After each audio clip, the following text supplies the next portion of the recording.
everybody, and welcome to Atheist Sunday School, your one-stop shop for everything Atheist Sunday and school. And boy, do we have a show for you today. Today we are covering Jeremiah chapters 40 through 43 with Landon Noll. Landon. Good morning, good afternoon, or good evening, depending on your time zone, latitude, chapter of Jeremiah, hello from your friendly secular astronomer. How you folks doing? We are doing wonderful, but you know what? It's always better. It's always more lively here when Landon is with us. Yes. And you know what? We found a way to always have Landon with us. What? Not in any creepy way, not at all yet. So, Chris, if you could just do the thing, show people what we have going on there. All right. So that didn't do anything. Well, I sure hope it does soon. Otherwise, it'd be real bummer because I tried working on it before the show. There it is. Yeah. There it is. Okay. So those are your options for some commands. Yes. Now, and if you exclamation point Landon, Chris. Yes. So go ahead and exclamation point Landon. And this is how we have determined that Landon will just always be with us. Oh. Yeah. Because if you put in this prompt, it's gonna say the thing that he says. Yes. So Excellent. I am glad that it all works. Either way, because today is the first Sunday of the month. We were going to spin. We're gonna spin that wheel. We're gonna have a T-shirt giveaway. If you want to be entered in to the T-shirt giveaways, you could become a patron of $10 or more. So, Chris, how about you spin that wheel? Is it spinning? It's spinning. I hear it's spinning. I hear it spinning too. Who has it landed on? It's Landon. It's Landon. Wow. All right, great. It's incredible. Congratulations, Landon. You have once again won. Excellent. And I want to point out, by the way, you can get wonderful T-shirts like this T-shirt here. Look at that. Behold, ignore the meaningless statement down here and pay attention to the behold up here, right? Yes. This is a cool T-shirt you can get. Yeah, you could get that. Meanwhile, I will try to restore my audio. You're good. Yeah, your audio's just fine. I think we should refer to Landon's house as the Landon pad. Wow, that's pretty good actually. The Landon pad is pretty good. Yeah. Yep. I like that.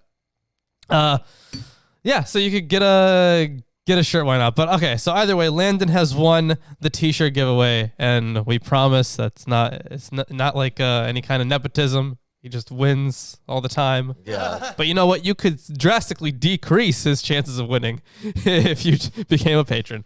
Yeah, if you all became patrons and he still kept winning, that would be a little sus. Yeah, that would be a little sus. But as you know, we are not sus here. I am. No, go ahead, Landon. I am known for doing a lot of research on random number generators, so I will admit to that inside bit of stuff. But as That's I said, right. if you join, you can get these wonderful T-shirts, and you can build a collection. Yes. I'm sure we've fully clothed Landon basically. I'm sure you have whole dresser drawers just full of our shirts. I have a shelf of wonderful T-shirts, and use them with impunity on occasion. Oh, that's great. Incredible. Love to hear that. You know what else we love to hear? Stuff about Jeremiah. Which I'm reading out of the King James version of the Bible. I have the English Standard version of the Bible. What do you have, Landon? Well, I have the New American Standard Bible, a reference edition by A.J. Holman Company of Philadelphia and New York, and probably copyright God. Well, no, copyright Lockman Foundation. I guess Lockman Foundation got the copyright from God because copyrights only work for 75 years after the author's death, and if God is dead, then the Lockman Foundation grabbed the copyright. That's solid logic. I mean, that's Yep. After Nietzsche killed him. yeah, that's what happens. So we also have the Robert Alter translation and commentary of the Hebrew Bible. Yes, we have the Holy Scriptures according to some Jews, the New King James Version of the Bible. And we have Eerdman's commentary on the Bible and the Hermenia commentary on Jeremiah by Billy Holiday. Would you say Billy Holiday? I did say Billy Okay, Holiday. well, yeah, Billy Holiday. We're not like friends with him or anything. But William L. Holiday. So those are Billie Holiday, yes, the famous singer. Yeah. So I guess we're going to be reading about some strange fruit. Don't we always? No, that was that one time. Yeah. That was at the beginning of Yeah. Genesis. No, not that. There was also the fruit in Jeremiah, right? Like the 2 baskets of fruit. Oh, yeah. Yeah. Yeah, so the trivial thing is name the number of times, various times that fruit has been used in the Bible, not like figs and other things like that. Their Bible's really fruity. Yes. Don't tell the evangelicals that. So without further ado, is there anything that you want to say about chapter 40 or even chapter 40 through 43? Well, I'll say a bit here about chapter 40. This is from Alter. Actually, you know what? No, we'll leave it. We'll leave it for now. You can hop into the chapter and All right, we'll hop into the commentary. then I will hop into it without further ado. Jeremiah chapter 40. The word that came to Jeremiah from the Lord after that Nebuzaradan. Yes, good old Nebuzaradan. Yeah, because they just have to have very similar names. They do, don't you know? Yeah, the captain. Nebuzaradan. Yeah. The captain of the guard had let him go from Ramah when he had taken him being bound in chains among all that were carried away captive of Jerusalem and Judah, which were carried away captive unto Babylon. Yeah, so there's already a good amount to talk about here. Yes. Yeah. So the introductory phrase, the word that came to Jeremiah from the Lord, has puzzled interpreters because what follows is not a prophecy, but a narrative report. The least strained explanation is that of S.D. Luzzatto. In 1:3,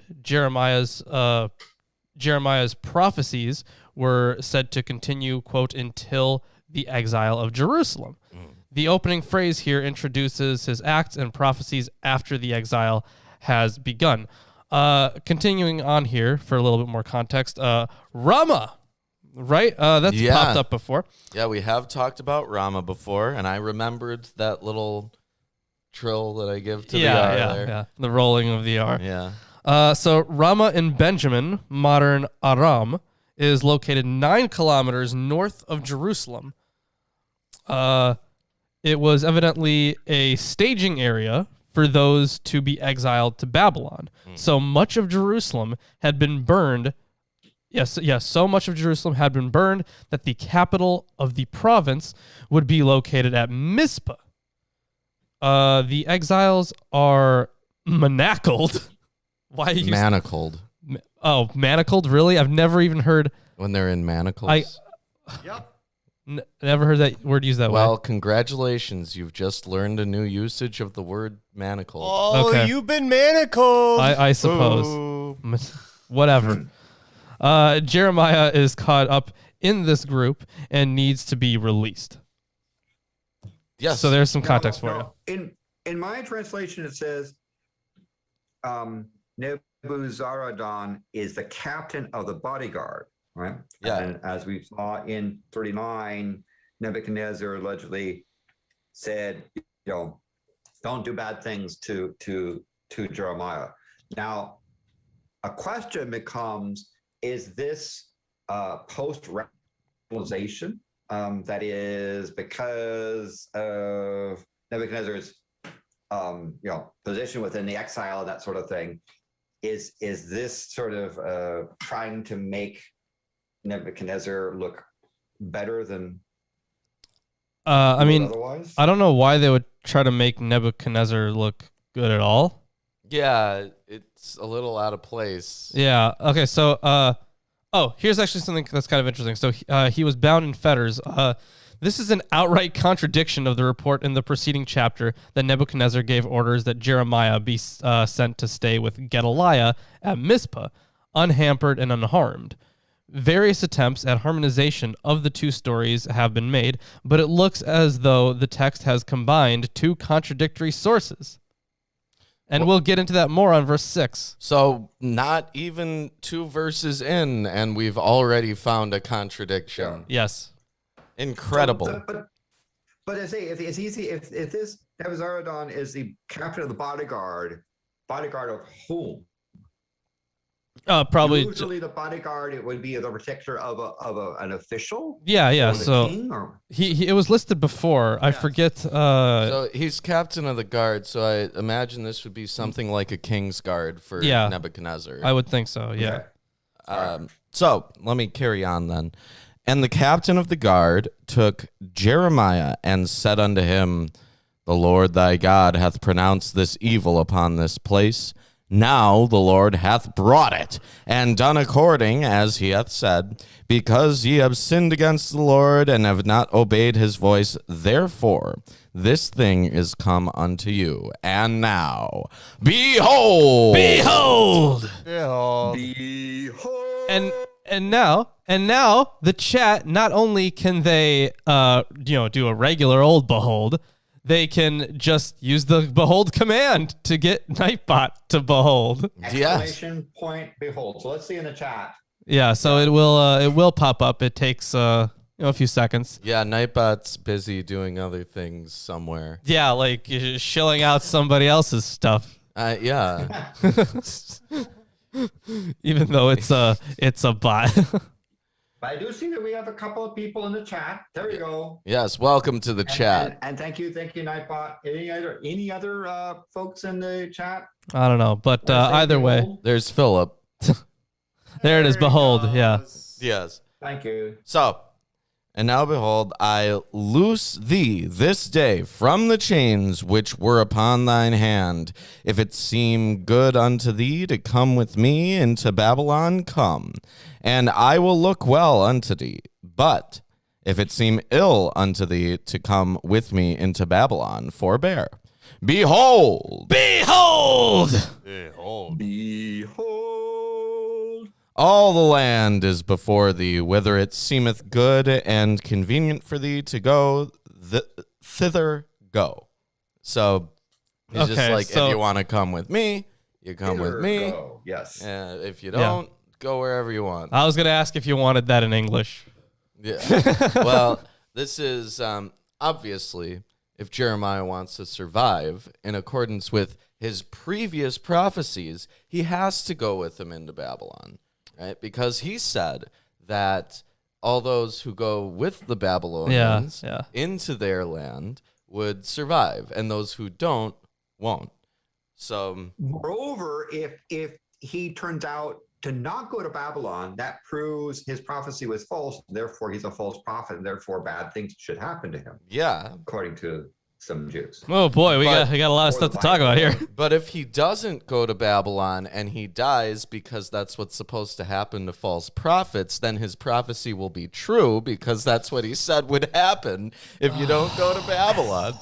And so, again, according to the Bible and a bunch of Jews that wrote it, at least the beginning part, it's self-consistent. Yeah. Now, while he was not yet gone back, he said, Go back also to Gedaliah, the son of Ahikam, the son of Shaphan, whom the king of Babylon hath made governor over the cities of Judah, and dwell with him among the people, or go wheresoever it seemeth convenient unto thee to go. So the captain of the guard gave him victuals and a reward, and let him go. So he gave him a food allotment and provisions and sent him off. Wow, that was nice of him. That was nice of him, I guess. I mean, I can imagine that Jeremiah was probably living off of largesse of others, right? I envision him as one of those street preachers who depended upon people giving him money, or at least giving him money so he can go away, or food, and say, here's some food, now prophesy someplace else, right? And with a bunch of people leaving, his gravy train might have gotten a little thin. Well, we don't have any reports, as far as I can tell, of Jeremiah doing any work besides prophesying. That's right. Yeah, he seems to go around making prophecies that he's real depressed about it. But somehow he had enough money to buy all that land that was built to his cousin. Well, I mean, hey, being a prophet was a lucrative job. I guess so. So on these few verses was it here, profitable to be a prophet? It must have been. That's why they called it a prophet. Yep. Let me read verse 6 before you talk about it, because this is the last in this section. Okay, because we have actually way more to talk about when it comes to verse 6. Okay, well, then I'll read it.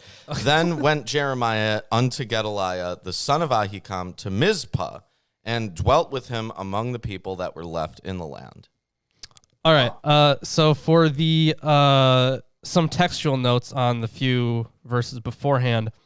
So if the text is correctly rearranged, these verses give the content of a divine word that came to Jeremiah, verse 1, a word addressed to the exiles. The emphasis is on the identity of the one responsible for the disaster that has overtaken them. It is Yahweh. And the way that they kind of have this split up. So they have verse 1 on its own, and then verse 2b and verse 3, but then or part of verse 2b, and then a different part of verse 2b and verse 2a, and also 4 through 5 are connected together. So it's kind of a kind of like when we went over Ben Sira. Some of the text was really mixed up, and in order to make it make sense, you had to shift some things in a few other places because the textual tradition just kind of messed it up, however that may be. Yeah, and also it's kind of a strange situation, right? Yeah. Because the captain of Nebuchadnezzar's king's guard shows up, and not only does he admit the existence of Yahweh and says that it was Yahweh's actions rather than the actions of the Babylonians, who one would think that he would want to take credit for his military endeavors. But also, apparently, he's heard of this prophet who was just hanging out in Jerusalem and also knew the details of his prophecies and affirmed to him that his prophecies were accurate. Yeah, but this prophet had already kind of he'd already had some dealings with the elite.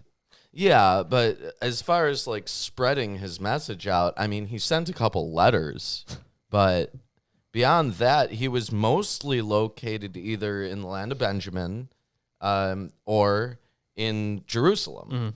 It's not like we had a diatribe where Jeremiah goes off to Babylon and meets Nebuchadnezzar. That was the alphabet of Ben Sira.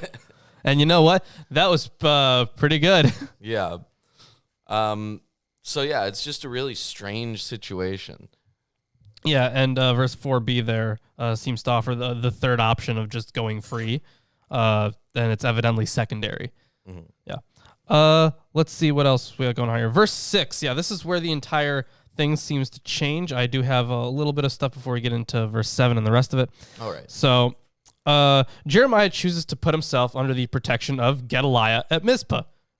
Makes sense, kind of. So Mizpah, interestingly, means observation point or watchtower. There are several sites with that name, but the one in the present narrative is the Mizpah in Benjamin. In the present passage, it always occurs with the definite article, thus the watchtower. And you had mentioned before that Mizpah was carrying off point for captives from Jerusalem. Yeah. So it would make sense that some leadership would be present there. Yeah, absolutely. Continuing on here, one datum that strengthens the proposal of okay, so they're not 100% sure on where exactly the real place is. Oh. Right, because there are some different proposals. And they go over a few of these, actually, but it seems like the rest of the passage is just mostly referencing that, out of, looks like 3 different places, 3 different possibilities, scholars are unsure. Yeah. So without a map, it doesn't really do much for us to explain those 3 different places. The point being that nobody knows exactly where this place is supposed to be. And then hopping into verse 7, this is where we start getting some stuff on Gedaliah. All right. We want me to read verse 7? I think I should actually introduce these sets of verses. All right. Go ahead. Okay, go for it. So the stuff on Gedaliah goes on through chapter 41. So this is kind of covering that section.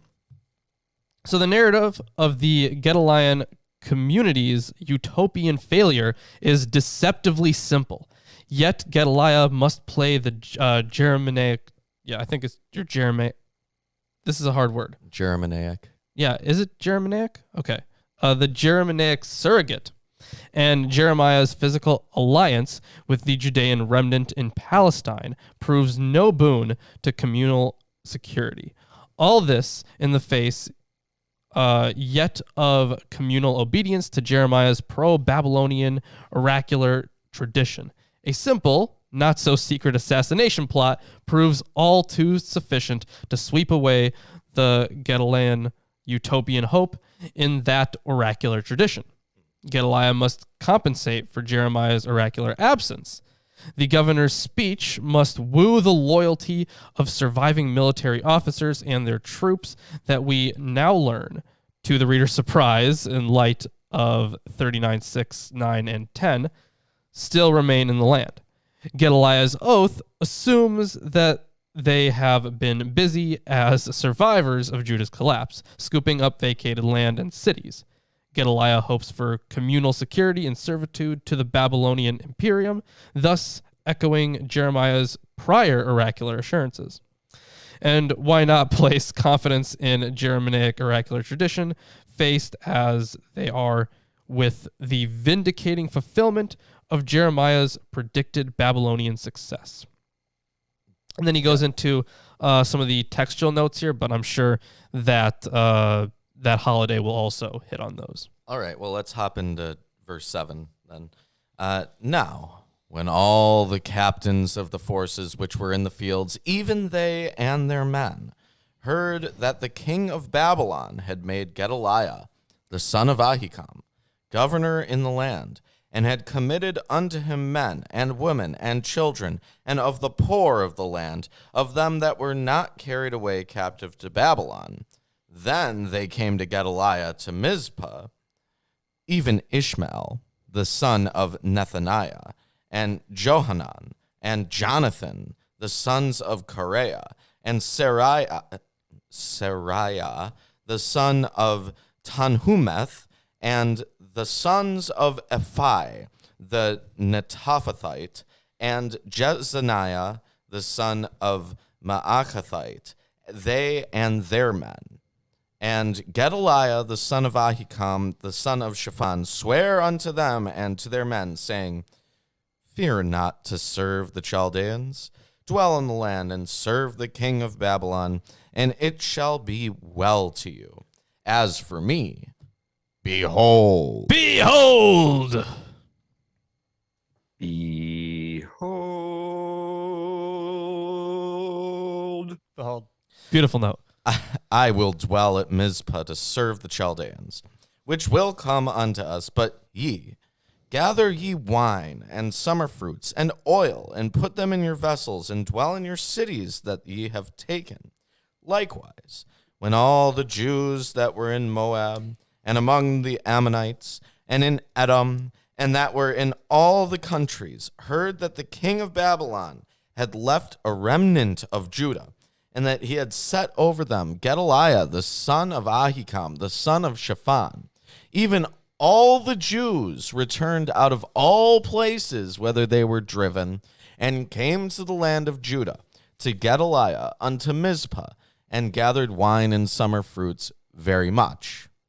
Moreover, Johanan, the son of Kareah, and all the captains of the forces that were in the fields came to Gedaliah to Mizpah, and said unto him, Dost thou certainly know that Baalis, the king of the Ammonites, hath sent Ishmael, the son of Nethaniah, to slay thee?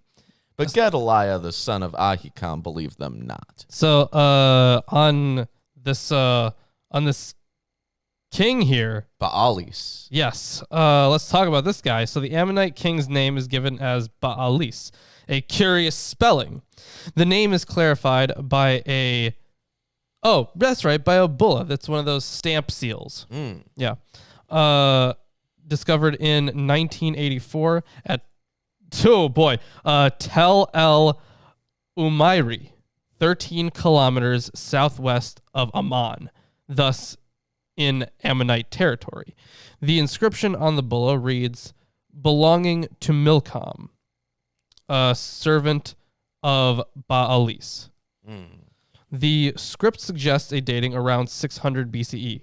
The bulla offers the first Ammonite proper name compounded with Milcom, the principal Ammonite deity. And what is relevant here, give us, so that's the thing that's relevant there. Give us the Ammonite spelling of the king in question. The Hebrew consonantal text could be vocalized Baliis, and this may be how the Jewish ear heard the Ammonite pronunciation of the king's name. So that's cool that we actually have some physical evidence of this guy. Yeah. Very cool. Very cool. Oh, yeah. Wow. Yes. Yeah. So yeah, he's got a stamp, like all kings. Yeah, he's like got his rubber stamp that he uses. Most kings do. Yep. Yeah. Then Johanan, the son of Kareah, spoke to Gedaliah in Mizpah secretly, saying, Let me go, I pray thee, and I will slay Ishmael, the son of Nethaniah, and no man shall know it. Wherefore should he slay thee, that all the Jews which are gathered unto thee should be scattered, and the remnant in Judah perish? But Gedaliah, the son of Ahikam, said unto Johanan, the son of Kareah, Thou shalt not do this thing, for thou speakest falsely of Ishmael. Now, it's interesting. He says that's a false thing, as opposed to you're going to commit murder, right? Yeah. Yeah. That's okay, but speaking falsely, that's there you go. That this is another hashtag. Blame the Bible for its morals, and those presuppositionists who think that this book gives you some sense of morality, just consider that last little phrase. So more on that last little phrase. So do not do this thing, for you speak a lie about Ishmael. So Gedaliah is no doubt recoiling from the idea of authorizing an assassination, which could scarcely have remained a secret, as Johanan claims. But he also appears to be, by temperament, an accommodationalist, unwilling to imagine either that the Babylonians will deal harshly with those who remain in Judah, or that a fellow Judite might harbor murderous intentions toward him. He will pay with his life for his naivete. Ooh. Well, that's the end of chapter 40. If you're enjoying the stream so far, give us a like, comment, subscribe, share it with all your friends, family, neighbors, living and dead. And we will continue. Everyone you know you should share it with your landlords. You should share it with your loan underwriters. You should share it with your local sheriff. You should share it with your purveyor of fine herbal remedies and restaurants. And of course, all the restaurants you love, they need to see this show for some reason. If you're a bartender and your first responders and your frontline people and so forth. Yeah. Share. And you can't disagree with Landon. He's too smart to be disagreed with. So yeah. So if you're a bartender or a restaurant owner, just throw our show up on the screens in your establishment. Yeah. All right. So, How about we hop into chapter 41? Yeah, let's do that. I'm trying to find, because this Eerdmans breaks it off in a weird way. Yeah, it does. That was the part about because we're still in like the whole Gedaliah story. Mm-hmm. So we're gonna see what happens now to Gedaliah. So he pays. So Ishmael has a royal lineage himself, and this is going to play into what happens with Gedaliah. So be on the lookout for that. All right, so chapter 41. In the 7th month, Ishmael, the son of Nethaniah, son of Elishama of the royal family, one of the chief officers of the king, came with 10 men to Gedaliah, the son of Ahikam, at Mizpah. So as they ate bread together there at Mizpah, Ishmael, the son of Nethaniah, and the 10 men with him rose up and struck down Gedaliah, the son of Ahikam, son of Shaphan, with the sword, and killed him, who the king of Babylon had appointed governor in the land. So, of the royal family, this is a politically significant notation. Gedaliah is the grandson of Shaphan, a court scribe, and not a member of the dynastic family. Ishmael thus regards him as both usurper and quisling. While his own biological connection to the royal line may have encouraged him to make a move for the throne, once he has eliminated Gedaliah, and at such time as there might be a possibility to shake off the Babylonian yoke, for the king's officers, these words do not appear in the parallel passage in 2 Kings 25:25. And they're probably an erroneous insertion here, because Ishmael's contingent of 10 men is all that's mentioned in what follows. As for breaking bread together, this is an act of fellowship. It indicates Ishmael's strategy of deception. Yeah, because he's he's on good terms, right? But Gedaliah doesn't know that. Yes. So they eat together, and then right when he expects it the least, he gets them. Yeah, so Gedaliah surely would have had more than 10 men around him, but Ishmael uses this as a strategy to get in there and kill him quick. Yeah. All right. Speaking of killing quick, Ishmael also... Also, the pilgrims are evidently on their way to Jerusalem for the Feast of Booths. It is the 7th month. They are doubtless those loyal to Josiah's program of cultic reunion between North and South. If the chronology proposed in the present study is correct, this is a year when the law of Deuteronomy would be recited once more.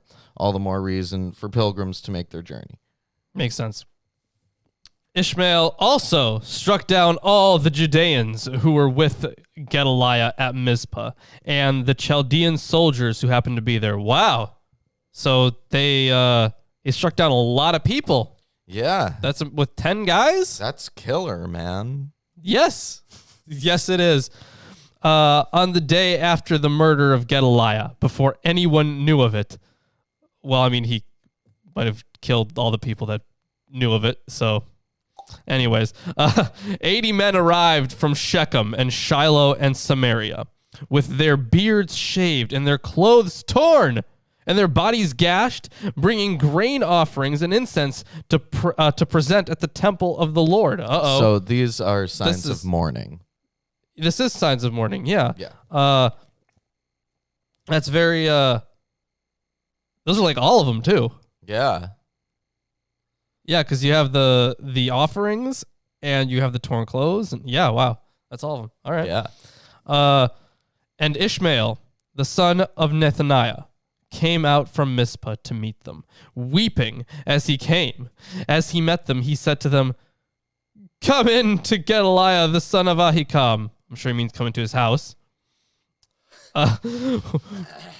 When they came into the city, Ishmael, the son of Nethaniah, and the men with him slaughtered them and cast them into a cistern. Wow. So the likely motive for this act of mass murder is to make sure, lest any of the pilgrims passing by Mizpah get word of what has happened there, that no report of the assassination be made. You there's a really easy way to get around all this murder? No. There is. Just close off the city. Oh, Say no. go around. No. That would work a lot better. Buddy. Buddy. They just kill everybody. Boy. This is this book. So there's alternative interpretations of why he does this. Okay. All right.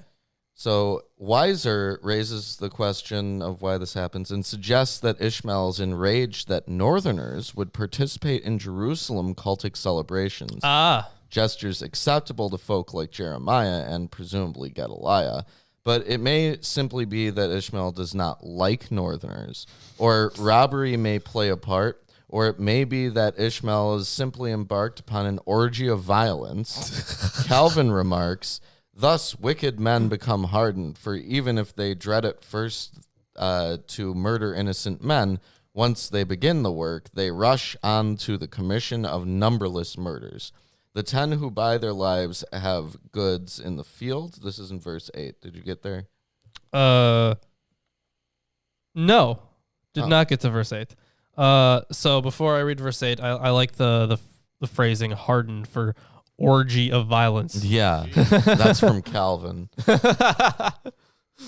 But the point is that in verse 8, the term in the fields is unclear. Could be that they brought goods along for trading purposes, or the goods could be stored somewhere. Maybe they were moving. I don't know. Could be. Let's see. But there were 10 men among them who said to Ishmael, "Do not put us to death, for we have stores of wheat, barley, oil, and honey hidden in the fields." So he refrained and did not put them to death with their companions. How merciful. Oh, and about the cistern that a bunch of them were thrown into. Yeah. The cistern at Mizpah into which the corpses of the 70 pilgrims were thrown is identified as the one that King Asa of Judah had dug when he was preparing his defense against King Baasha of Israel. Yeah, do you remember that? Asa was, he killed a lot of people. Yeah, this is 1 Kings 15, 16 through 22. Yeah. Either way, let's continue here. Now the cistern into which Ishmael had thrown all the bodies of the men whom he had struck down, along with Gedaliah, was the large cistern that King Asa had made for defense against Baasha, king of Israel. Ishmael, the son of Nethaniah, filled it with the slain. Then Ishmael took captive all the rest of the people who were in Mizpah, the king's daughters, and all the people who were left at Mizpah, yes, whom Nebuzaradan, the captain of the guard, had commanded to Gedaliah, the son of Ahikam. Committed to them. So the king's sons were executed by Nebuchadnezzar, but the daughters are still alive, which is why they get taken. Gotcha. Okay, so this is so he's really trying to cover it up. But his only method of covering it up is to kill everybody around. Of course. It's not that, no one's going to ask any questions. No one's going to ask any questions. More delightful logically. Although, as I imagine, again, the morality of the Bible. I guess the apologists would sit there and say, well, this is, describe an evil deed. And so they said, describe the evil deed in full. But it seems to be a little bit gleeful about well, it is. But I mean, Ishmael here definitely is very happy about all of this. He is. I think he's having the time of his life. So this goes back, and I think, and I wonder if that cistern. I hope they cleaned it out before they used it again. Hopefully, but nope. This does call back to Jeremiah's previous prophecy that the people who stayed in the land would die, and those who went with the Babylonians would survive. Yeah. So obviously, not all of them die. Real prophet, guys. This guy doesn't get put to death. So is this cistern actually known today? Is it? Well, we don't. I don't know. We don't know where Mizpah is. Yeah, right. So it could exist. Yeah, somewhere. If we find a cistern like that filled with bones. Yeah, we'd be like, this is something. That's that. Or maybe it was just a grave. Like if we mix up a grave with. It'd just be a pile of dead people anyway. Yeah. It really depends on what we're looking at, I guess. All right. Continuing on here. So Ishmael, the son of Nethaniah, took them captive and set out to cross over to the Ammonites. But when Johanan, the son of Kareah, and all the leaders of the forces with him heard all of the evil that Ishmael, the son of Nethaniah, had done, I got to sneeze, I think. What? No, it just felt like I had to sneeze. Aha! Yeah.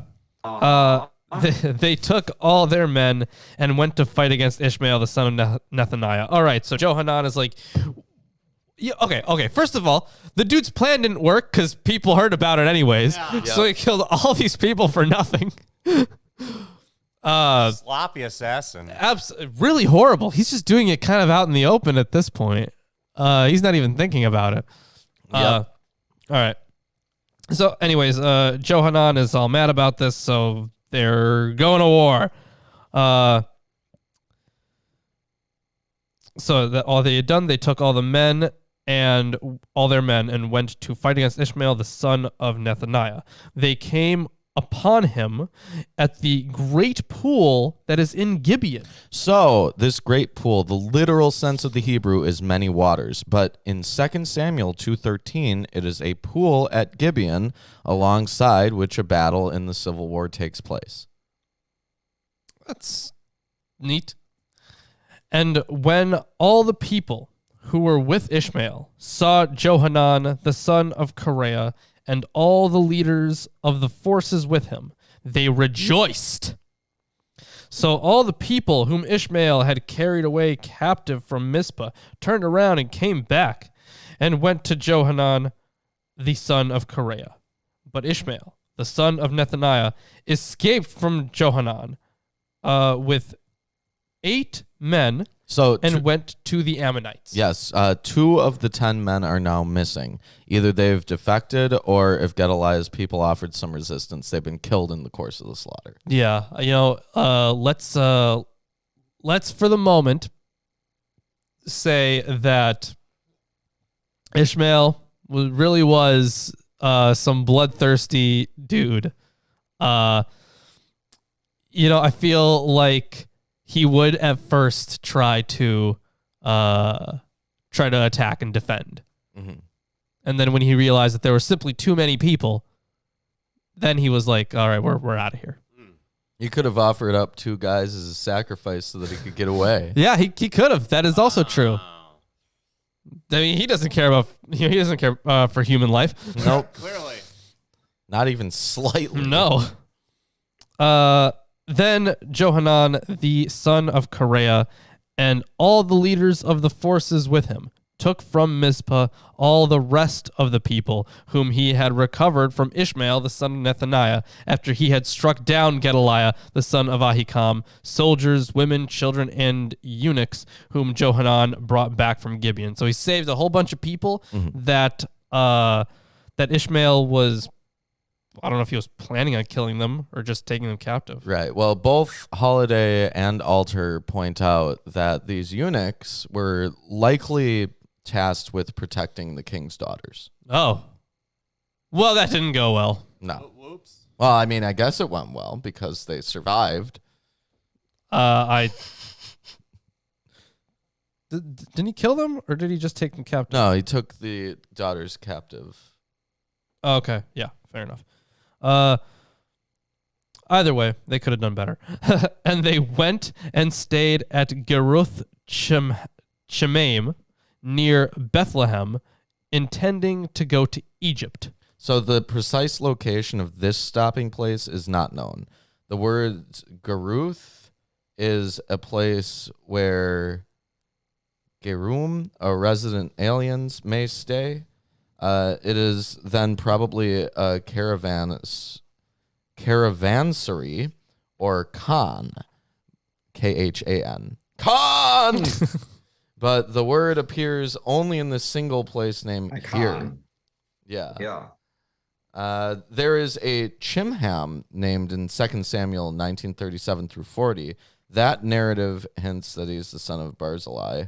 The sons of Barzillai were later granted a royal pension, 1 Kings 2:7, and it's been supposed that Chimham was given a grant of land near Bethlehem where the Khan was built. The data are insufficient for certainty. Huh. That's a bummer. Yeah.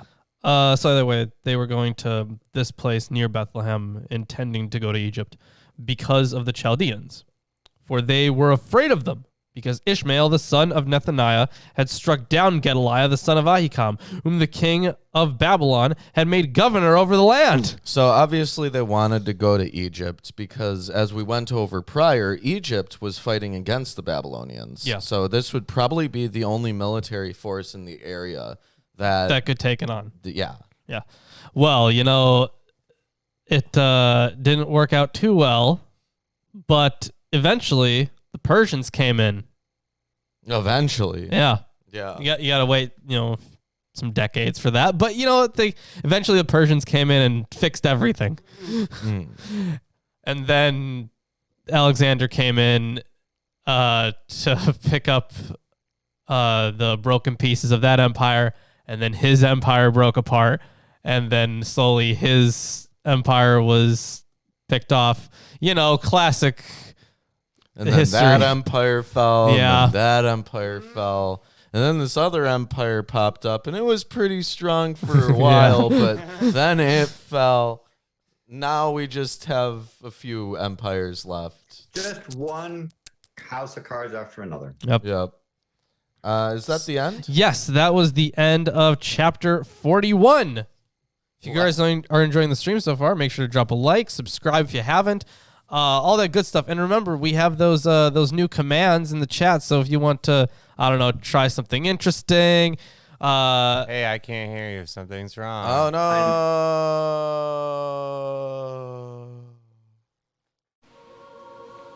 no. Behold, I am your Lord and Savior, Jesus Christ. And I want to let all you heathens and sinners know that I support this wonderful episode of Atheist Sunday School. Lawrence and Reuben try their very best to bring you the true glory of the Bible, and they need your help. They have provided links to their Patreon page and other social media just for you. Once again, my name is Jesus Christ, and this is Milwaukee Atheists. The Lord is with them. God bless. By God, Jesus. That was fantastic. Wow. I'm impressed. You got friends in high places. Yeah, I do. You can't really say much against that, because that's Jesus himself. That's the man right there. This is how the video is pre-programmed. He has to say that. No, there's no way. So Ruben's. Oh man, where's Ruben? Oh my God, man. Ruben's gone. I didn't even notice this time. That is insane. They got it. Sniped that. Yeah, gotcha. Jesus, you got to stop. Raptured or whatever happens to Ruben during this period. Yes. Well, when he gets back, if he ever gets back, we'll ask him what kind of a counter it was, because I think the third one is a butt thing. What is the counter of the third kind or whatever? Close Encounters of the Third Yeah. That's when you. Is that the butt thing? I think that's when you get abducted. I think, because the first kind is like a sighting, right? Oh, okay. And these are things okay. Yeah, of course.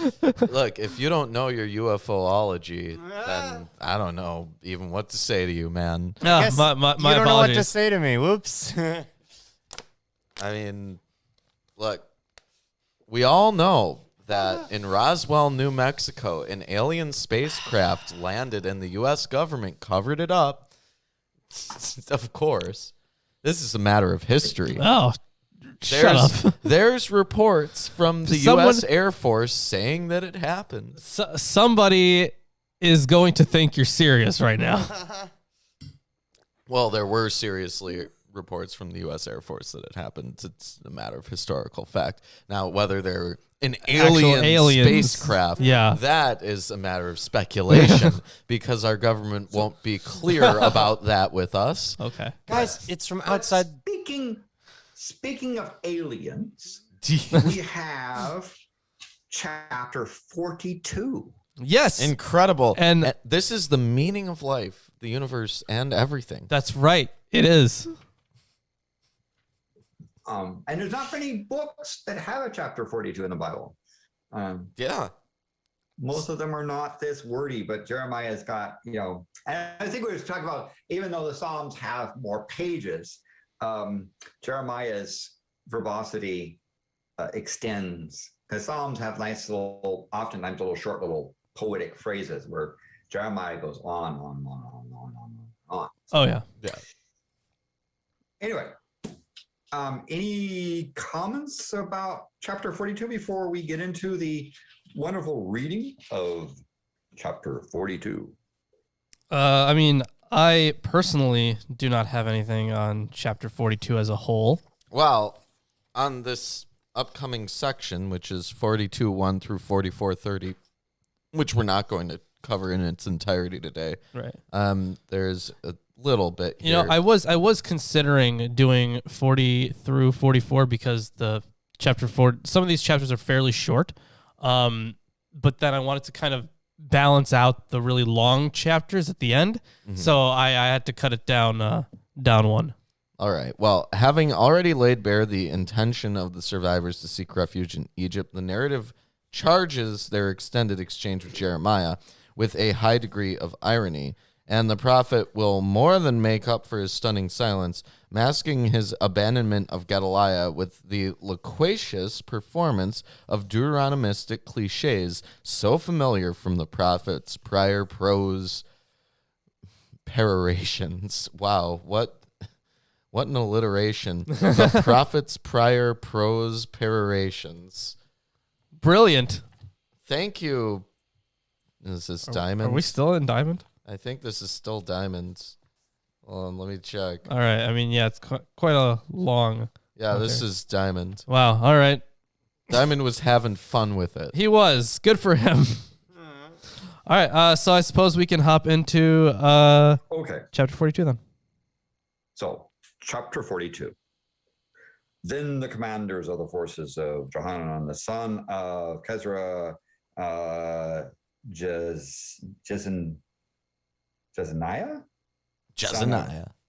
Yes. So, Shaniah.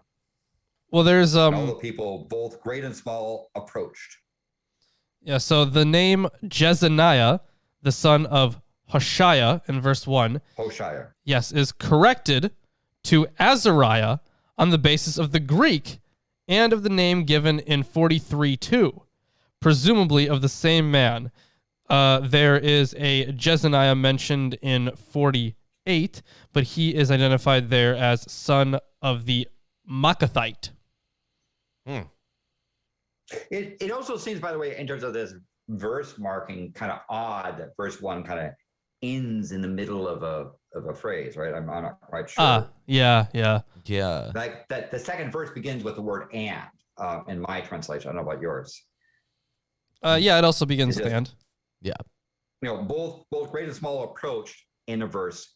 Next verse, and said to Jeremiah the prophet, "Please let our petition come before you and pray for us to the Lord your God." That is for all this remnant, because we are left but few out of many, as your own eyes see us. So I guess they're asking somebody else to pray to God because we can't. I don't know. We had that earlier where I think they asked Jeremiah, right, to pray to his God, right? Yeah, and this is something that you would ask of prophets. Yeah. And furthermore, on prophets, the identification there in what verse was that? In verse 2 of the prophets, right? Yeah, and said to Jeremiah the prophet. Is that what it says there at verse 2? Yeah. Yeah. So prophet there, though both the Masoretic and the Greek include the prophet, it is omitted in the Peshitta, I think.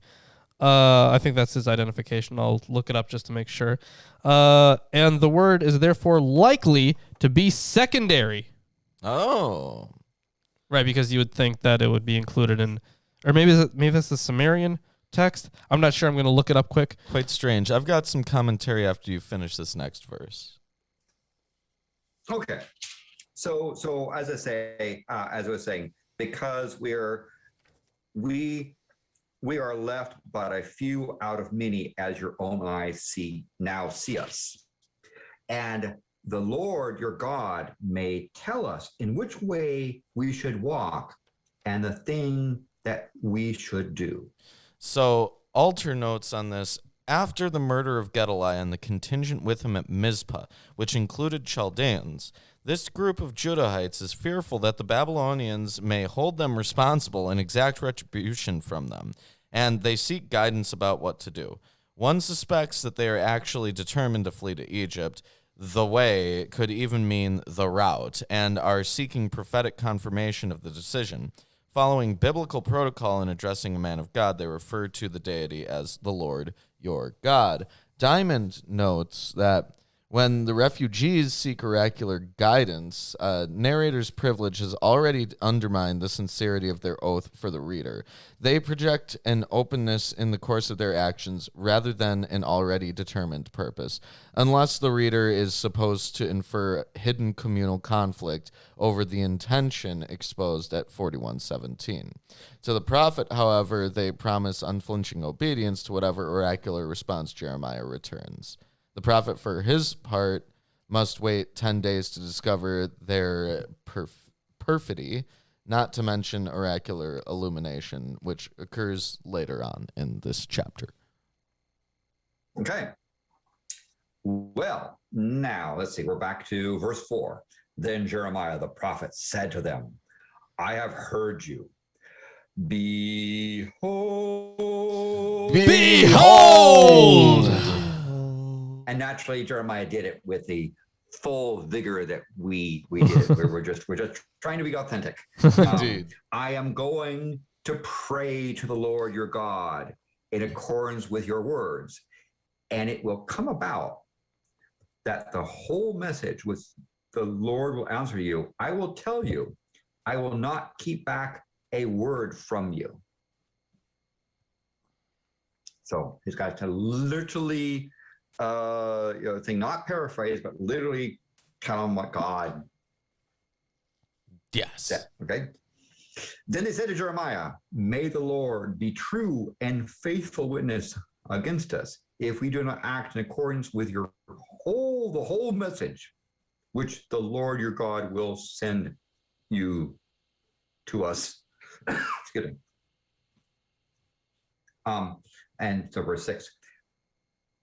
Whether it is pleasant or unpleasant, we will listen to the voice of the Lord your God, to whom we are sending you, in order that it may go well with us when we listen to the voice of the Lord our God. Now, they said that before, I think, a few times. Yeah. So one of the things I want to note is how there are translations that say our God and translations that say your God. Mm-hmm. Landon, your translation has your God, right?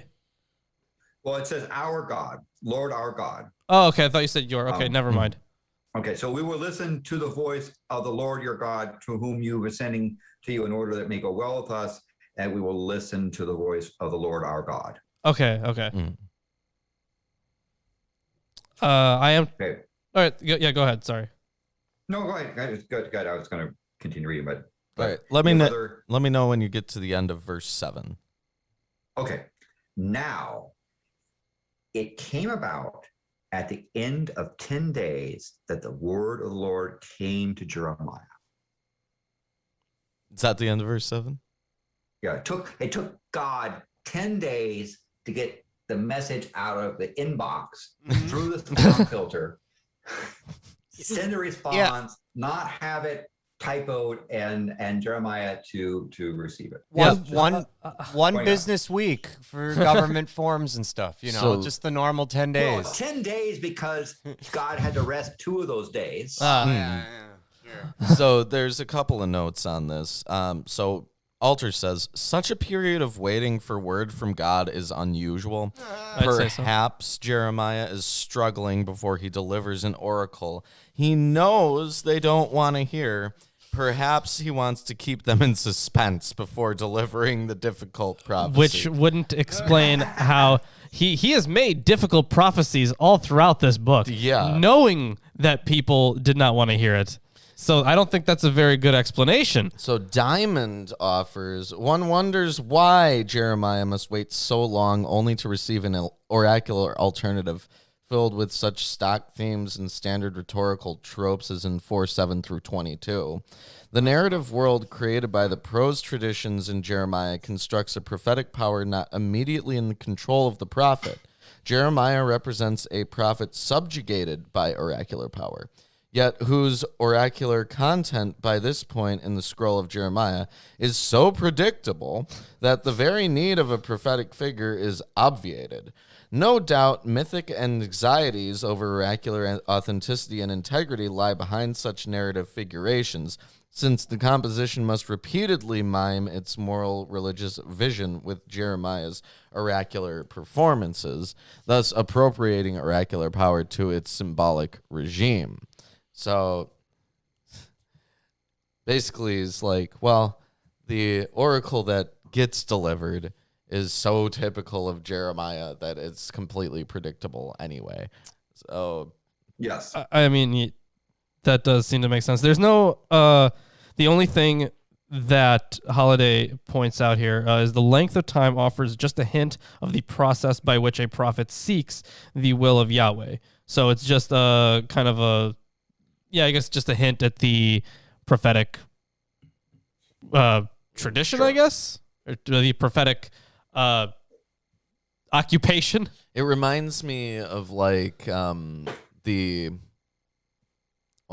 ritual of Abramelin the Mage, who was a Jewish guy in Germany, I think in the Middle Ages. I don't know. Why don't you tell us about that? Because I have no idea. His magic tradition includes living in complete isolation in a house and living off of the land while praying daily, going through the Psalms and the Proverbs every single day, basically in every free moment that you have for 18 months in order to be able to speak directly with some representative of God.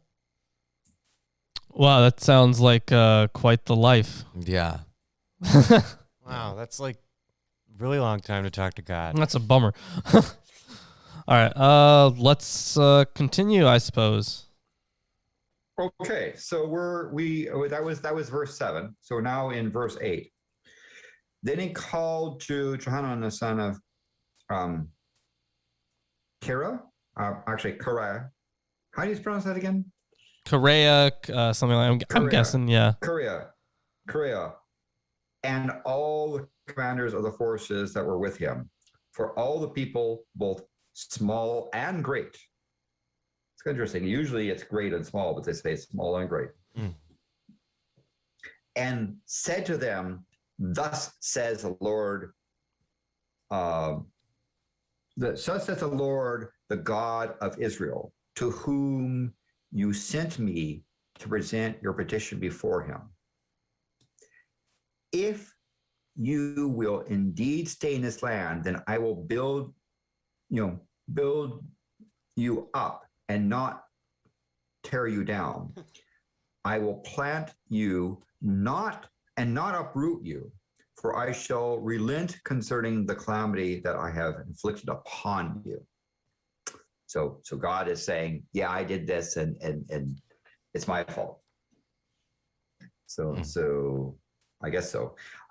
So verse 11, do not be afraid of the king of Babylon, whom you are now fearing.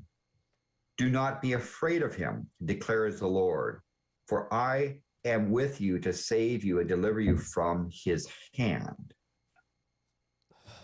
I will also show you compassion so that he will have compassion on you and restore you to your own soil. You know, how many times has this happened before? A few. Yeah, a few. Yeah, some of it has to do with those high places stuff. Damn high places. They've received enough punishment. So I guess. So now he's gonna save them again.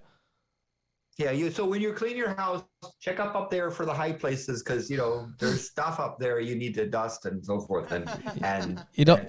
So clean top down, guys. You to your own soil, except for the high places because those are naughty, right? And make sure, definitely make sure there are no standing rocks because that's a problem. Yes. All those new agey people better get in line. I think the Nightbot needs a high place command. That's a good idea. So that it does something. Damn high places could be like DHP. No, we just put in high places. Not again. Or high place. I don't know. Yeah.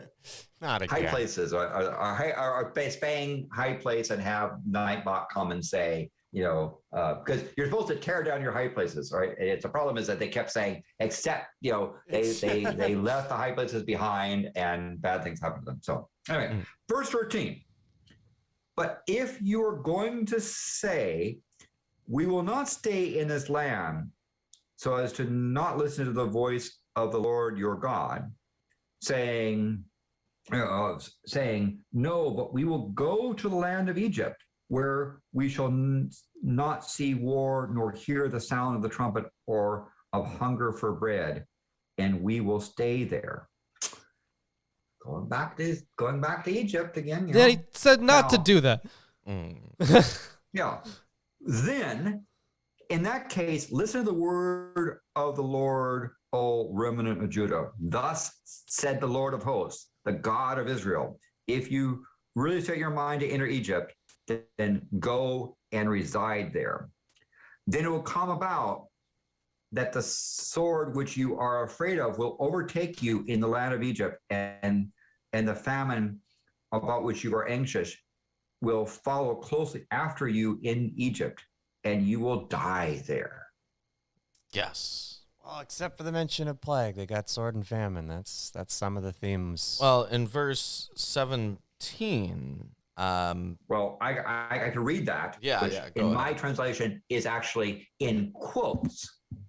So I get to say air quote. So the men who set their mind to go to Egypt to reside there will die by the sword, by famine, by pestilence, and they shall have no survivors nor refugees from the calamity that I am going to bring on them.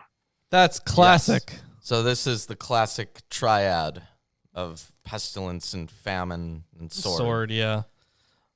And I guess quadrad with death. Yeah, comes in. So let me ask, could they go there on vacation? Oh, no vacations. That would be a sin. Can't go back there. What about trade? You can't go there. You maybe you could trade between somebody. What if could you go on a boat and just stay out in the water, the Mediterranean? As long as you're not in Egypt. That's So my in guess. International waters, and if Egypt renames itself the United Arab, the Republic, or Nasser comes up and says, no, we are United Arab, blah blah blah. Does that mean it's no longer Egypt and it's okay to go back? Oh yeah, that's not Egypt anymore. Maybe. Identity. You gotta love it. Upper Nile, could you go around Egypt and go to the Lower Nile and down? If they broke apart could, again. Yeah, I'd say so. And that sort of thing. I'd say so. Yeah. I just checking on that. So anyway, so apparently this paraphrase says, yeah, stay there, and if you go to Egypt, Things are bad. You better not. things will get even worse. Okay, so verse 18. For thus says the Lord of hosts, the God of Israel, as my anger and wrath have poured out upon the inhabitants of Jerusalem, so my wrath will be poured out upon you when you enter Egypt. You will become a curse, an object of horror, an implication, and an approach, and you will see this place no more. So it's noteworthy that he only mentions Jerusalem, but the entire kingdom has been devastated by the invasion, not just the capital city, but Jerusalem, its temple razed to the ground, its houses put to the torch, is the epitome and synagogue of the general destruction. So I wonder if were there Jews many years later that would not enter Israel. Would not enter Egypt from Israel because of this prophecy. I mean, is that just like probably no? I'm sure there was at least one. Yeah, I'm sure. Now, one thing I do want to note is some of the textual notes on this that are actually kind of interesting. I've been trying to look for this specific discussion on this on these verses, but the way that he has it lined out in here in the Hermenia translation is so verses 42, 19 through 21 are and verse 18 actually, and 22. I don't know why. Oh, sorry, because he actually has them in a different order. So the way he lists it out is he has 42, 19 through 21, and then verse 18, and then verse 22. But he puts all those, that entire section of verses, he puts them after chapter 43, 1 through 3. Huh. And I'm sure if I had more time, I would have found this. I probably should have looked over this, actually. That would have been very helpful. But he does have the different ordering there. So I think we can talk about the ordering after we read the next after we read 1 through 3, 43, 1 through 3. Yeah. But we're now on verse 19 of chapter 42. Yeah. But just so you are aware that Holidays Reconstruction puts these after chapter 43, verses 1 through 3. Mm-hmm. Tell me when you get to the end of verse 20. Okay. Thus the Lord has spoken to you, O remnant of Judah. Do not go to Egypt. Telling you, don't do it. Don't even think it. Don't do it. Anyway, do not go to Egypt. You should clearly understand that today I have testified against you. Wow. For you have only deceived yourself, for it is you who sent me to the Lord your God, saying, pray for us to the Lord our God, and whatever the Lord God says, tell us so, and we will do it. That's the end of verse 20. So Alter translates this as, for you sent me to the Lord your God. And he says about this, Jeremiah stresses the second person pronoun atem by inserting it before the conjugated verb, which would not normally require a pronoun. It was you yourselves who took the initiative to send me to inquire the Lord on your behalf, promising that you would strictly follow his dictates. Now, would you dare to ignore what God has emphatically told you to do? In this event, we learn from the narrative report that immediately follows in the next chapter, they in fact reject what Jeremiah has conveyed to them as the word of the Lord. Wow, they just said that they wouldn't do that. Ah, man. I'm shocked. They probably also are going to take their high places with them to the land of Egypt, just to make it doubly, triply naughty. So of course. And they're going to marry foreign women, and they're going to have only bad daughters. They're not going to settle down with a good Jewish girl like some people. That would just be a crime. I'm just I'm just saying. That's what's going to happen. Yeah. So verse 21.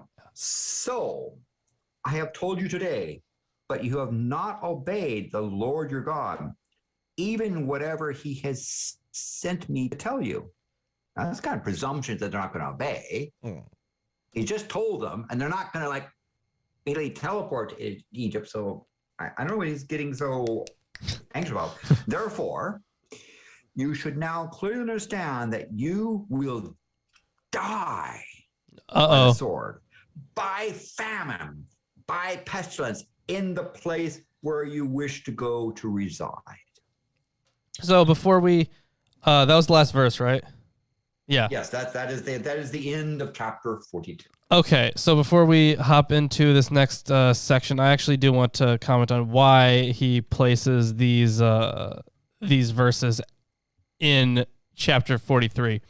So let's see, the narrative of the final months of Jeremiah's career, chapters 37 through 44. I assume it was Baruch that prepared the long narrative of the final months of Jeremiah's career. If the analysis of the structure of the narrative offered in the present study is correct, the narrative was constructed in two stages. The first stage would begin with 37:1 or 3 and end with 43:1 through 3, and then 42:19 through 21, and then 18 and 22. There are evident dislocations of the text and at the end of chapter 42 and the beginning of chapter 43. So that's, I guess, why he does that. The second stage would be 43:3 through 44:30. By this analysis, the larger portion of the narrative tells the story from the time the Egyptians pushed north into Judah in the summer of 588 until the event of Jeremiah's argument with Johanan and his officers at the caravansary. Yeah, the caravansary near Bethlehem. One could imagine Baruch setting down the narrative, extending the scroll, embodying chapters 26 through 36, perhaps doing the stopover at Tephanes, the second stage, recording the move of the group into Egypt, would then have been added after Jeremiah and Baruch had settled there. So apparently there are very evident dislocations in the text. I want to hear more about those. Yeah. Maybe I'll find something on that. Well, I guess maybe it's just, maybe it was just like the God's editor crashed at the time and it had to restart it because he used one of those editors that sucks, right? And the result was that the text got mixed up and so #blame Microsoft Word. And I want to point out before I read this next chapter that we only have like 3 more weeks of Jeremiah left. Yeah. And then we're getting into Lamentations, then Ezekiel. So we might finish it in March even. Yeah. So like after Ezekiel, Daniel is like the only kind of long book. And then the other ones are pretty short. The other ones are pretty short. It's getting a point where if you look at in my Bible, this is a section we've covered so far in the Old Testament. There is the rest of the Old Testament, and here is the New Testament. So it's getting thinner. Yes. Yeah. We are almost done with the Old Testament. A number of months. Yeah. But you know what? We've been doing this for over 3 years. Yes. We'll probably finish at like the 4th year of the Old Testament. So there you go. You better be excited. Yeah. All of our wonderful viewers. And I'll say that this is an important point to point out that all the scholarship you're seeing, right? And we definitely have fun at the expense of the word Lord, or Bible, or whatever you call it. But on the other hand, there's also some serious commentary. So somebody asked, that's a lot of Bibles you got there. Also in your desk is full of various commentaries and other things that you're doing with this background research, not just reading the Bible, but in giving people understanding context, historical, textual, that sort of thing. So cultural. Good on you, folks. And it's the only thing I'm good at. So gotta stick with it. Well, with that being said, you know what? I actually do have some commentary on the misplacement, or like why it's please. why the text has moved, I guess. Go ahead.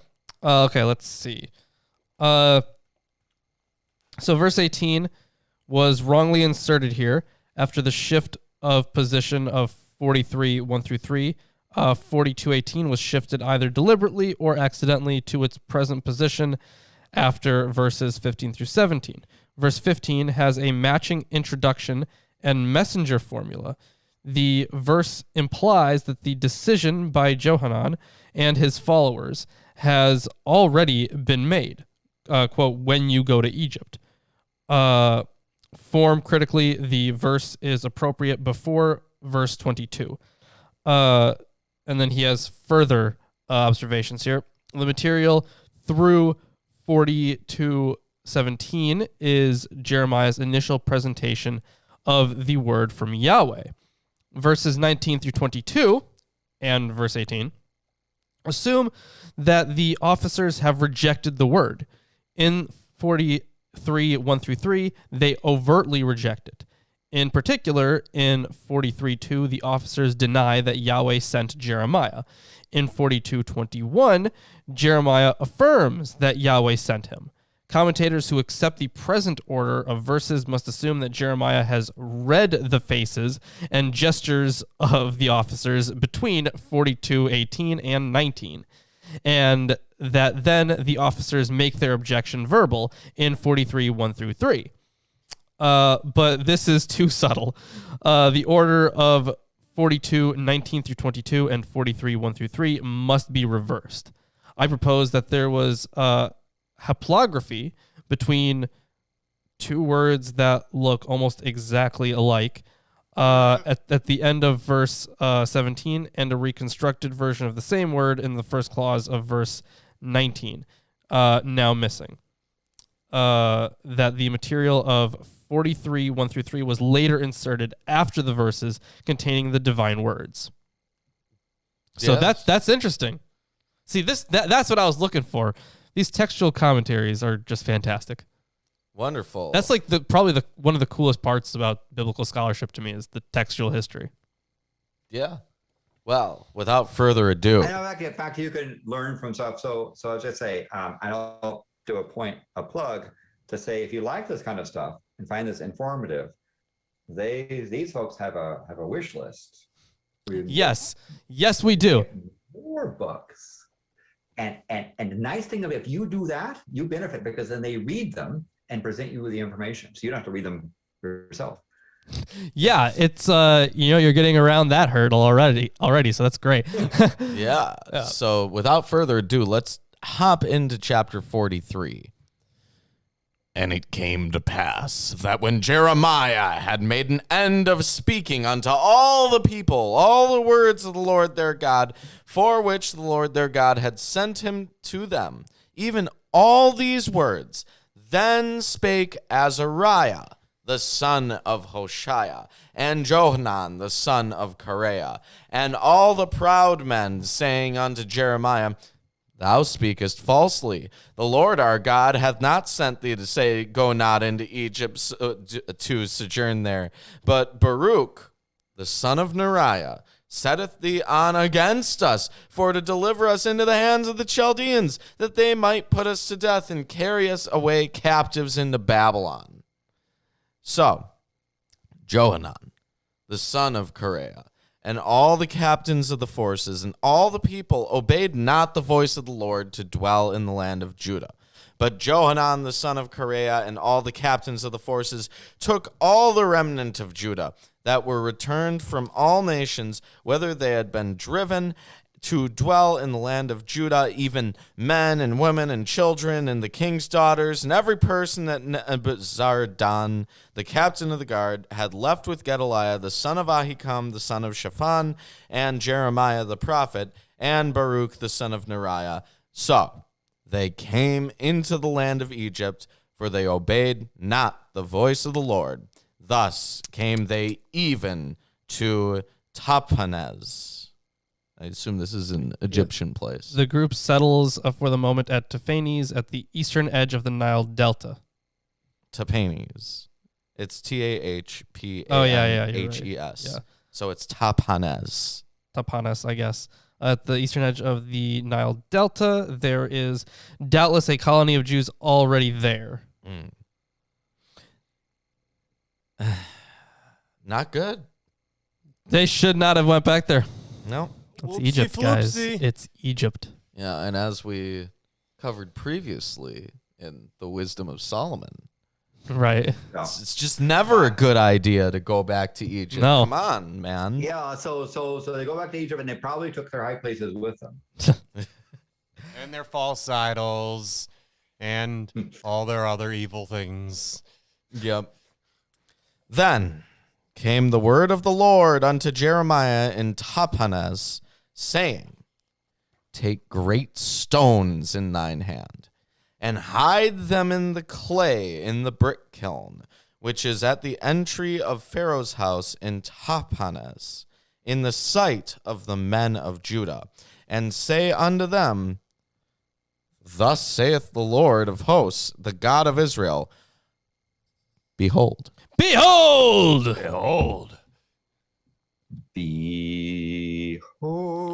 And for those of you that haven't tried it yet, go ahead in the chat, ! Behold, and just see what happens. Yes. Yeah. Yeah. Break Nightbot. So Thanks. can I get an ! Behold Yeah.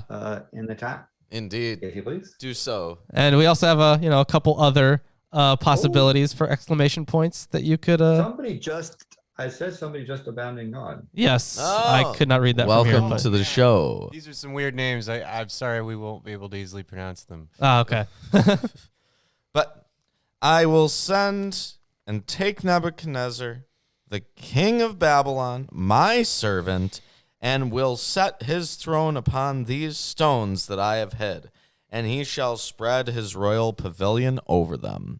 And when he cometh, he shall smite the land of Egypt, and deliver such as are for death to death, and such as are for captivity to captivity, and such as are for the sword to the sword.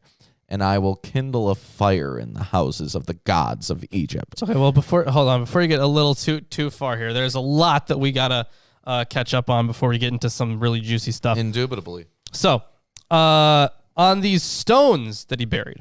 Yes. So in a symbolic action, Jeremiah buries several large stones in front of the governmental building. So one must understand the house of Pharaoh in Tahpanhes.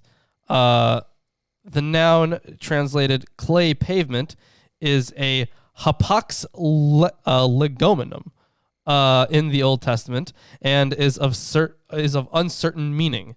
It seems to have been rare enough to call forth a gloss or variant reading, which itself has given difficulty. The Greek omits both expressions. One guess reflected in the versions is that the first noun is either to be read as secrecy or to be a mem performative derivative from that noun, hence some revisions of the Greek. For example, Origin has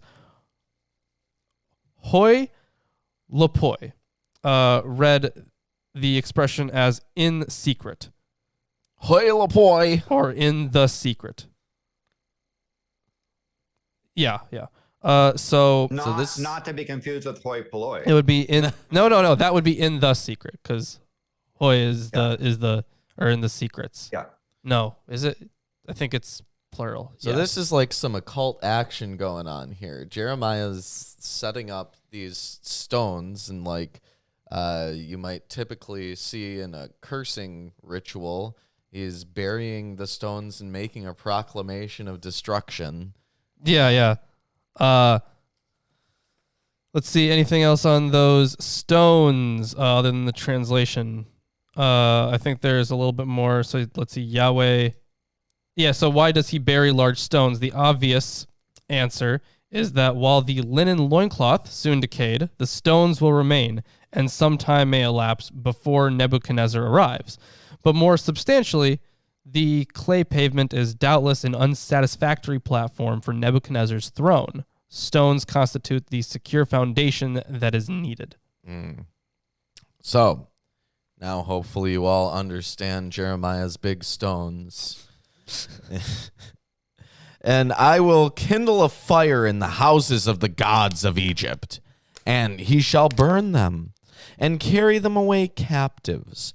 And he shall array himself with the land of Egypt as a shepherd putteth on his garment, and he shall go forth from thence in peace. He shall break also the images of Beth Shemesh, that is in the land of Egypt, and in the houses of the gods of the Egyptians shall he burn with fire. So you want to hear a little bit more about these images that he's destroying? Yeah. All right, because this is cool. And that's the end of the chapter, by the way. Oh, okay. Yeah, so that was a short chapter. But either way, this is some cool stuff. So, obelisks is literally pillars. House of the Sun is a translation of the Hebrew Beth Shemesh. This Hebrew expression normally designates a place name, one of several cities in Palestine. In this one passage, however, an Egyptian locality is obviously intended. Now, House of the Sun, I'm going to say maybe Heliopolis. Very big city. Of course, named after the sun. Could be a temple of the sun god, right, too. Okay, so most have taken the locality to be the Egyptian city translated Heliopolis in Greek. The normal name in the Old Testament for the city is On. A rendering of the Egyptian Ilnu. I don't know how to pronounce that. The site of this city is at present a suburb on the northeast side of Cairo. Since in ancient times the city was an important cult center, and since the Egyptian obelisk, originally a symbol of Atum-Re, the sun god, originated here, one is led to the conclusion that Jeremiah is using the Hebrew translation House of the Sun here to call attention to the pagan worship of the city. On the other hand, Jeremiah may be gesturing at a temple of Atum-Re in Tapenes.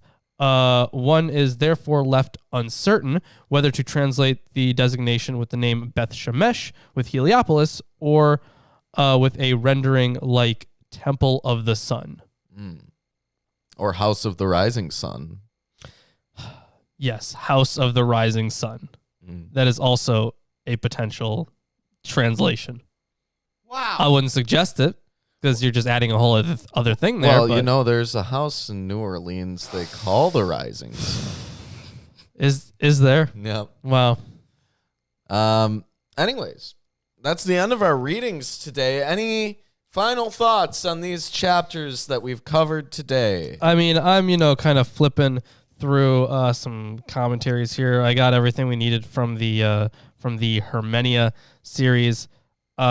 And yeah, nothing important there from Alter. We've pretty much covered the stuff he needed. I have to get to say that in some ways Jeremiah seems to enjoy almost the text.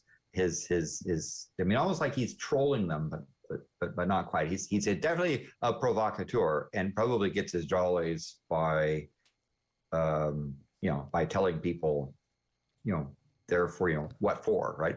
And I can imagine he's probably just a really good dude at parties to like put a white blanket on everything. So you'd love to have him at a party is what Landon is saying. Yes, I think so. But as I mentioned before, I have a good friend who refers themselves as an ultra reformed Jew, and this person I love that, ultra reformed. Yes, and this person tells me that Jeremiah is the essence of Judaism, right? Is there? And I don't know how accurate that is or how widespread that thought was, but at least this person seems to think so. Well, Yeah. I mean, okay. So I guess since we did our readings, thank you to all the scholars that we are reading from. Yes, and thank you to Landon for being here. Yes. And thank you very much. And by the way, do you still do the drive thing for such? Yes, Yes, we we do. are running a $666 donation drive. If you donate, we will be getting a Thetan meter once we hit $666 in donations. We'll be seeing who the most clear is among our cast. We'll be taking it apart and messing around with it, seeing how to manipulate your Thetan levels. We'll tell you about Scientology, the world's most interesting brilliant religion. Not religion, alternative to the modern science of mental health. Yeah. And also, that they do have, they're thankful for the previous region of previous goal, the alchemy thing. And I understand that you're seeking a way to do what appears to be impossible, which is turning something into gold or silver or something. Well, it's it's supposed to be some kind of transmutation, right? Yes, we're trying to find a way to turn something into gold that doesn't require us to boil mercury in a highly pressurized chamber for 6 months. Because I feel like that's very dangerous. Yeah, I don't think that would be a good idea. So we're gonna try to find a different method of alchemy that does not require putting our life at risk.